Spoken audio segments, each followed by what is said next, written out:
नमस्कार, law street journal का Hindi channel law street Bharat देख रहे हैं आप। मैं हूं आपके साथ शिप्रा शर्मा। इस समय भारत में जो सोशल मीडिया है, उसका कंटेंट है, उसका स्तर कितना नीचे आकर गिर चुका है, उस पर चर्चा हो रही है। अलग अलग चैनल्स पर डिबेट हो रहे हैं और लगातार जिन लोगों ने इस तरीके की बातें करी थी, उन पर एफआईआर दर्ज करने, उन पर कड़ी से कड़ी कार्रवाई करने की मांग की जा रही है। इस बार जो ये बवाल भारत में सोशल मीडिया कंटेंट को लेकर खड़ा हुआ है, कि बवाल कितना जायज है, इस पर आज हम बात करेंगे। दरअसल आपको हम बता दें कि रणवीर इलाहाबादी, जो कि एक बहुत बड़े यूट्यूबर है, एक यूथ आइकॉन है, बड़े नौजवान और यूथ उनको इस नजर से देखते हैं कि वो उनके बीच में मेंटल पीस की बात करते हैं, वो ग्रोथ की बात करते हैं, वो बात करते हैं हेल्थ की और तमाम अच्छी बातें अपने शो के द्वारा वो लोगों को दिखाते हैं। और अब तक जो उनका चेहरा लोगों के सामने था और अब जो इस तरीके की उन्होंने समय रैना के शो में बात करी है, इस दो अलग अलग पर्सनालिटी को लेकर लोग कंफ्यूज हो रहे हैं। ये बात तो अलग है, लेकिन सबसे बड़ी बात यह है कि जिस तरीके की बात उन्होंने समय रैना के शो में करी है, ये बात भारत में पहली बार इस स्तर की कॉमेडी की गई। हालांकि ये ना तो कॉमेडी है, ना तो डार्क कॉमेडी, इसमें ना ह्यूमर है, ना फन है, कुछ नहीं है। लेकिन बावजूद इसके जो दो बातें उन्होंने कही, पहली बात ये कि क्या कोई भी शख्स अपने माँ बाप के जो फिजिकल रिलेशनशिप हो रहा है उसके बीच में उसको देखना चाहेगा, और दूसरी बात उन्होंने कही कि क्या वो उस पर इन्वॉल्व होकर उसको हमेशा के लिए खत्म करना चाहेगा। सोचिए किस तरीके की मानसिकता लेकर इस तरीके की बातें उन्होंने इस शो में करी।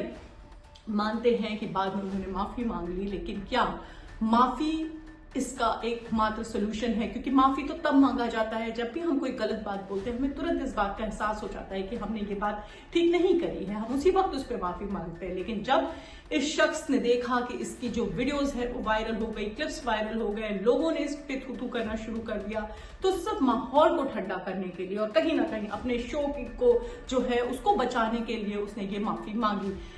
आगे बढ़ते हैं और बात करते हैं इस तरीके के कंटेंट पे। क्या अगर अभी इस पर हम बात नहीं करेंगे तो इस तरीके का कंटेंट जो है वो एक्सेप्टेबल हो जाएगा सोसाइटी की ओर से, और जिस तरीके से एक पवित्र रिश्ता है माँ बाप का और बच्चों का, वो एक कलंकित होने की दिशा की ओर बढ़ेगा। क्या अभी इस बवाल को रोकना जरूरी है या एक कदम उठाना जरूरी है सोशल मीडिया कंटेंट की रेगुलेशंस को लेकर? हम आपको बता दें कि ऐसा नहीं है कि भारत में सोशल मीडिया में जो कंटेंट चलता है उसको लेके कोई कानून नहीं है, उस पर भी कानून है, हम उस पर भी बात करेंगे, आपको बताएंगे कि आपने सोशल मीडिया कंटेंट को रोकने के लिए, उसको रेगुलेट करने के लिए क्या क्या कानून बनाए गए हैं। लेकिन उससे पहले हम बात कर लेते हैं इस तरीके की डार्क कॉमेडी की। क्या भारत में जो कॉमेडी है, जो हास्य है, उसका स्तर इतना ज्यादा नीचे गिर रहा है? क्या इस तरीके का जो कंटेंट है अब लोग एक्सेप्ट कर रहे हैं कि लोगों को हंसाने के लिए आप किसी भी हद तक गिर जाए, और जितना आप नीचे गिरे और जितना लोग हंसे आप उतने ही फनी साबित हो? क्या ये फनी है? क्या इसको रोकने की अब जरूरत आन पड़ी है? क्योंकि एक तरीके से ये जो बातें, अब ऐसा नहीं है कि समय रैना का ये जो पूरा शो है ये आज पहली बार पहला एपिसोड था, नहीं, पिछले 6 महीने से समय रैना इसी तरीके का जो कंटेंट है वो लोगों के आगे परोसते आए हैं। जो डार्क कॉमेडी के नाम में गंदी बातें हैं वो इस शो में लगातार होती आ रही हैं। लेकिन इस बार बवाल इसलिए मचा क्योंकि जो उस डार्क कॉमेडी के निचले स्तर से भी नीचे का जो स्तर है वो भी रणवीर इलाहाबादिया ने क्रॉस कर दिया। दूसरी बात, आप ये भी समझिए कि इस तरीके की जो सोच है, इस तरीके की जो मानसिकता है, वो यह व्यक्ति जो है इसके दिमाग की उपज नहीं है। ये भी एक फॉरेन मीडिया से उठाया हुआ एक क्लिप है जो कि आजकल वायरल हो रहा है। वो भी हम आपको अपने इस वीडियो के जरिए दिखाएंगे कि वहां से रणवीर इलाहाबादिया ने इस सोच को, इस मानसिकता को उठाया। ये विदेश का एक क्लिप है। Would you rather watch your mum and dad have sex every night for the rest of your life, or join in one time to make it stop and never have to watch it? जो मानसिकता माँ बाप के physical relationship को involve होने की मानसिकता है, ये हालांकि पूरी दुनिया में कहीं नहीं है। चाहे हम अपने देश की बात करें, चाहे विदेश की बात करें, एक बार को मान भी लिया जाए कि अगर वहां की कंट्रीज में इसको ओके माना जाता है, तो भी इस बात को बोलने से पहले रणवीर इलाहाबादिया को सोचना चाहिए था, समझना चाहिए था कि उस तरीके के कंटेंट को जब उनके जैसा व्यक्ति मैं फिर बोलूंगी, यूथ आइकन एक तरीके से वो बने थे, और उस तरीके का इसके जैसा व्यक्ति अगर ऐसी बातें, इतनी अच्छी बातें, इतनी घटिया फूहड़ बातें करे तो लोगों के बीच में इसका क्या असर जाएगा। अब जब वो माफी मांग रहे हैं और लोगों को शांत कर रहे हैं, क्या जिस वक्त उन्होंने इस तरीके की बातें कही थी तब उनको ये नहीं पता था कि वो क्या बोल रहे हैं? खैर, हमारे इस चैनल में आप अपनी राय जरूर दें। आपको क्या लगता है कि जो इस तरीके का कंटेंट है जिसमें पेरेंट्स, माता पिता और बच्चों के बीच की जो ये, वैसे ही जो हमारे देश के बच्चे, उनको ऐसा लगता है कि माँ बाप हमारे लिए जितना भी माँ बाप कर दे, लगता है कि कुछ नहीं किया। और अब जब इस तरीके के कंटेंट को भी एक्सेप्ट कर लिया जाएगा तो बच्चों और माँ बाप के बीच का जो रिश्ता है वो किस तरीके से पनपेगा, किस तरीके से आगे बढ़ेगा, इस पर आपकी क्या राय है ये आप हमें जरूर बताएं। और हम आपको बताते हैं कि सोशल मीडिया रेगुलेशन को लेकर भारत में क्या कानून बने हैं।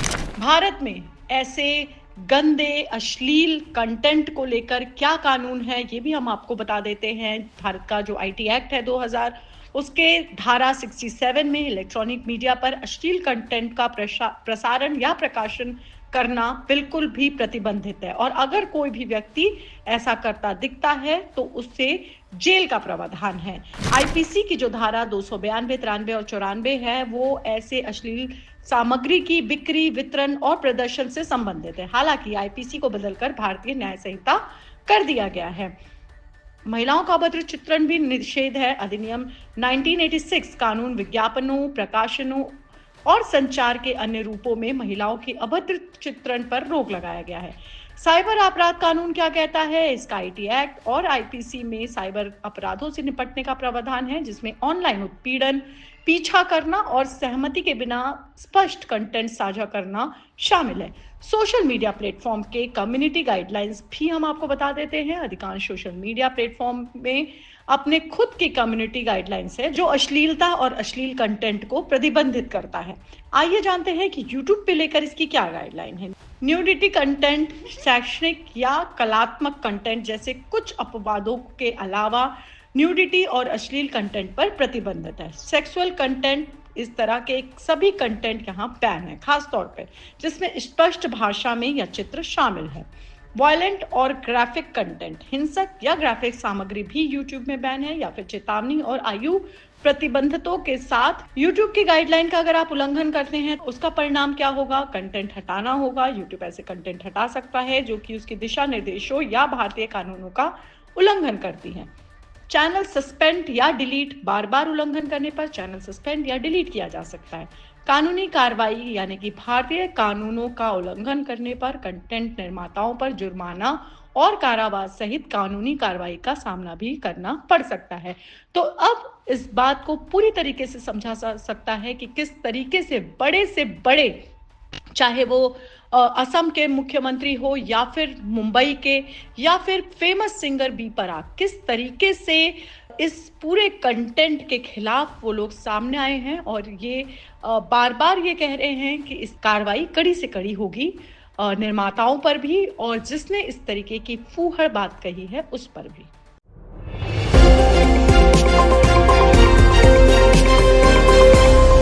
लॉ स्ट्रीट भारत, राष्ट्र के हित में।